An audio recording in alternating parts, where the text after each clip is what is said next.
Most people make this retirement mistake. Don't let it be you. Oh, it's so blindingly obvious once someone explains it to you, and I'm going to explain it to you here. I've done a video on this before, but I'm going to do it again because I still see some comments. I'm like, oh man. All right, so let's go to my last video I did yesterday, which is right here. Look at I didn't shave. 2 years before retirement, do this please. So I didn't shave, then I got my man Antonio Chevalier, who's French apparently, and I'm going to listen to what the French say, you know what I'm saying? He says, shave, I like you. Don't be like everybody else. You are better than that. I'm like, well, okay, well if Antonio says that, I'm going to shave. I'm not sure why Antonio cares all that what I look like. Antonio, I'm not a switch hitter, if you know what I'm saying. Now, I might be able to be convinced of that with enough scratch to think about it, but, you know, I'm not a switch hitter, if you know what I'm saying. So I appreciate the sentiments about my appearance, but I have to put a sign on there that says, nah, not this guy. All right, so let's keep going here. So we got my man, who's my man? Beach Bum, right here. I'm sorry, but this is just stupid. Stay 100% in stocks and you will be better in the long run. Don't be scared. The numbers do not lie. All right, so let's see what else. I like what Beach Bum says, though. He said, be prepared for down markets by having no debt, including paying off your home. I completely agree with that. Then my man Alpha Male, who's an alpha male, he says, why risk something you need for something you don't? And then this guy says, because most people will live longer than they think. Really? And overall, your money will grow more, and you'll have more money to enjoy and leave more money to your children. Wow, lots of mores in that. So we got to work on our sentence structure there, Beach Bum. I'm just goofing. I actually completely disagree. I think most people live less than they think. But anyway, let's keep going down. So he makes a huge mistake. We'll talk about that. Then we're going to go down to my man, Greggy Fresh. Greggy Fresh says, I've run many calculations on Portfolio Visualizer with 8% withdrawals every year with 100% mid-cap growth. Let me get my dog while we're talking here. With 100% mid-cap growth, and I always come out way better than with a 30-70 portfolio. I think it's way riskier to have bonds on your long-term gain. The bonds drag your profits down way too much. I'm staying 100% stock mutual funds all the way. If you don't, you will never keep up with inflation and your money will be worth nothing in your later years. Okay, so I can almost guarantee you that Greg is not retired. Anyway, so we're going to talk a little bit about both these guys because they make fundamental mistakes. Mostly going to talk about Beach Bum because, well, first of all, the Portfolio Visualizer, Greg, only goes back to 1985. All right, so, I mean, you got, okay, if you want to use that, if you're 1985 and say, look, this proves, man, I'm going to run a scenario from 2009 to now. And so large cap tech stocks, that's the way to go. Why? Because look, from 2009 to 2024, it crushed. Yeah. All right, so we're going to talk about what Beach Bum says, and Greg too, about stocks all the time. And so what we have here is we're going to have a scenario, basically the modern era of investing, kind of is 1926, but we can go back to 1871, railroad stocks, and it's not really that, we're just going to use it for this experiment here.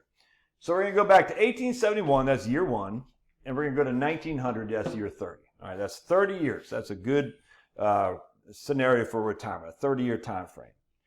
Then we're going to say, so I'm running one scenario, and that was successful. Then I say, what if I retired in 1872 and I died in 1901? Another 30-year scenario, and that was successful.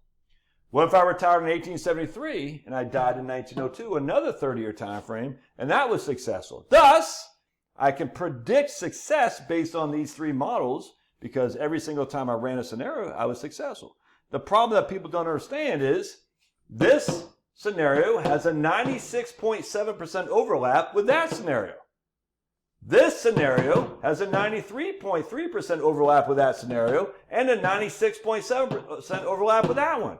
These are not statistically relevant. It's the same portfolio, man, except for 1 year. It's the same portfolio. You can't say this statistically is relevant because they're the exact same thing. You can even go back to 1885 right here. From 1885 to 1914, another 30-year time frame. That's got a 46.7% overlap to this guy. I guess you can make an argument, I don't think it's valid, say, well, it's less than 50% overlap, so it's statistically relevant. It's just not. There's too much similarities between these. And then you just look at this right here and right there, it's still over 50%. The point being is when you actually look at retirement planning, and you look at statistically relevant retirement planning, And you go back to 1871, we only have like 5 unique observations. That's it. And if you go back to 1926, I think we got like 3. So 1871 to 1900 is 1. 1901 to 1930 is 2. 1931 to 1960 is 3. 1961 to, was that 1990, I guess, right? Yeah, 1990 before, and then 1991 to basically now would be 5. We got 5 unique scenarios. That's it, man. All these other ones are just the same information 96% of the time, just not statistically relevant. So don't make that mistake. Don't make the mistake saying, look, I ran these numbers and I'm great. You just don't know. The overlapping of this stuff makes it so, look, it's just the same portfolio time and time again, except for small differences.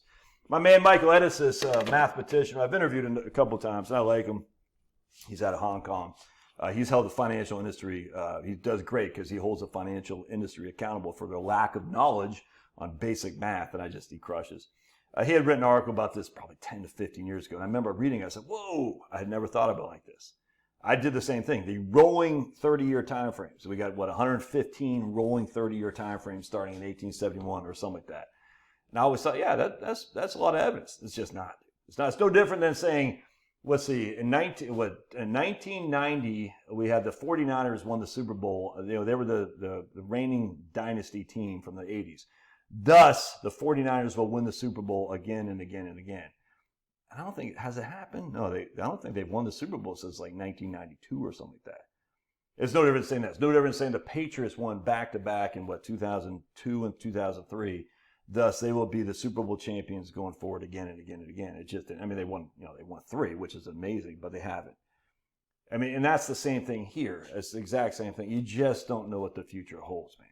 And so because we have to acknowledge we don't know. Now, we can speculate that stocks will provide us a better rate of return because of stock earnings, stock dividends, and there's no upside to the level of stock growth. There is none. There is a complete upside to bonds. That's why bonds are called fixed income. So we can speculate that stocks, because they're biased to the upside, where bonds are fixed, we can speculate that stocks will do better. I do that. I speculate that. 100%. Because of earnings growth year over year plus dividend yield. And the unlimited upside, which I talk about in my course, which you should buy. I think you still have a couple more weeks to buy at half price. Just use coupon code half off. Anyway, so we can speculate that, and that's fine. But you can't sit there and say, oh, it's been proven that stocks will do this, because it just hasn't. You haven't proven it. You haven't. It's been proven the Chiefs will win the Super Bowl because they won 2 straight back-to-back, because the NFL loves them some Taylor Swift, and they love the idea of Travis Kelce, which, is he really into Taylor Swift? You think Travis is really into Taylor? You know what I'm saying? I don't know, just throwing it out there for your Chiefs fans. You think Travis is going to have kids anytime soon? I don't think so. Anyway, that's going to make some serious people mad at me. Dude, relax, it's funny. Funny old Travis and Taylor. Yeah, something very fishy about that. So anyway, the point being is, what we do is we go into retirement recognizing we got to be in defense mode first. We're not shooting for growth anymore. We're shooting for protection. If you want to shoot for growth, I don't care. You do whatever you want to do. I'm just saying the vast majority of people, in my experience, they're like, look, I'd like to get some growth, but I need to make sure I don't lose. Like what happened in 2007, 8, 9. So that guy, Greg, I guarantee he's never been retired and has gone down 55% in 2007, 8, 9. On top of taking another 8% a year out. He's never done that, because if he did, he would know he'd be broke. That's all there is to it, man. 2007, 8, 9, you're taking 8% a year out because Portfolio Visualizer said you could, and you started in 2007, 8, 9, you're done for. That's just all there is to it, man. If you had all stocks, you're done. You're never going to recoup that. So anyway, there you go.